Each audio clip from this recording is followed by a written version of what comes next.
We got a little Tarte festival season on the eye. We got Supergoop all over the body, and Patrick Ta Body Glow, and Anastasia on top of it. My inspiration is to not sweat, so I'm wearing Kosas SPF. I'm wearing Kosas Revealer Concealer.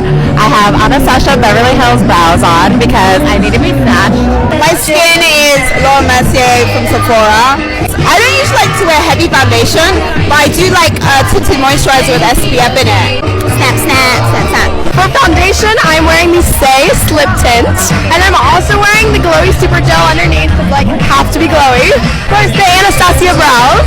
Glam-wise, I'm using the new House Labs foundation, fancy like contour matchstick. No, I had to do my Sephora liquid lipstick. It's my favorite. It lasts for hours. Oh my god, I'm so embarrassed. This is my makeup from yesterday. Patrick Star Until Dawn setting spray. The Huda Beauty setting powder. Cherry blossom under the eyes. Always.